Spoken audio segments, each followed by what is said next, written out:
So, magandang tanghali mga kasosi, ngayon August 18, araw ngayon ng linggo. Ito ang sitwasyon ngayon dito sa Diwata Paris Overload. Napakaraming customers. Mahaba ang pila, banda roon na doon yung pila at counter, doon kayo kukuha ng mga order. Pero mayroon akong nakilalang isang grupo na ito na taga-Samar daw sila. Hello, kaway kayo sa vlog ko, ma'am, sir. Hi. Oh, hi. First time nyo ba dito sa Diwata Paris Overload? Yes po, first time. First time nyo? Yes. O dahil first time nyo, tatalungin ko kayo kung anong in-order nyo menu ni Diwata. Ay, Ikaw, sir, anong in-order mo? sabaw. Diwata, ang tawag dito, Paris Overload. Yun ang in-order nyo, paubos na. Ikaw naman, sir, ganun din? Ganun din. Diwata Paris Overload sa kanya. Ubus na rin. Ikaw, ma'am, anong in-order nyo? Longganisa, barbecue, at saka Ayan, sabaw. Diwata, Longganisa, at saka Diwata Pork Barbecue. So ngayon, their first time, sa kinakain nyo ito, ano ang masasabi nyo sa lasa? Sobrang sarap. Sobrang sarap. Marasa. Marasa. Marasa. Mananam.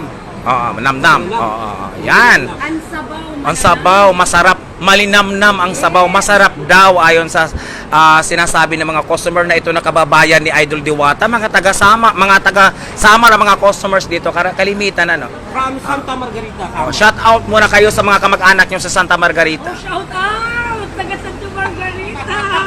Kan Edel Bohol! Ah. Dyan! Si ate. Oh, ate! Hello! Si Kapitan Grace, Grace, taga Monte na Calbayog City. Shout out sa mga taga Calbayog City. Calbayog City. Shout out. Hey, Oo. hi.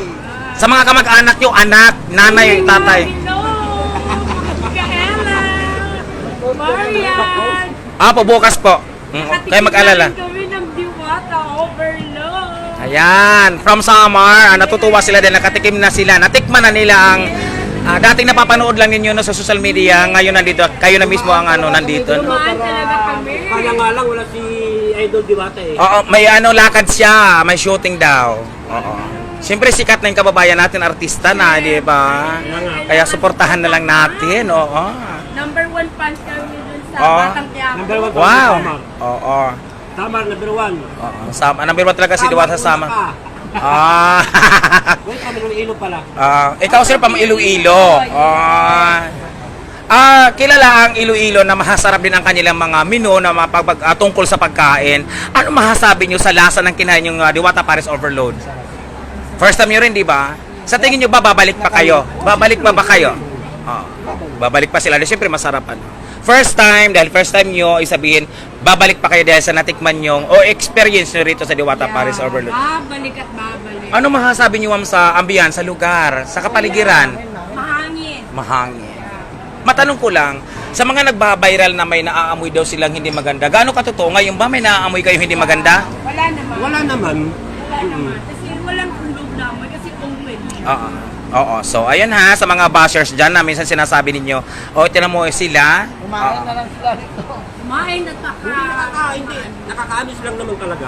Matanong ko lang po, may nakikita ba kayong langaw na lumilipad? Wala naman. Ipis, wala ba kayo Wala nakikita? namang ipis. Oh. So ayan, klaro tayo mga kasosi, walang langaw, walang ipis, maaliwalas ang kapaligiran, so malinis ang Diwata Paris Overload.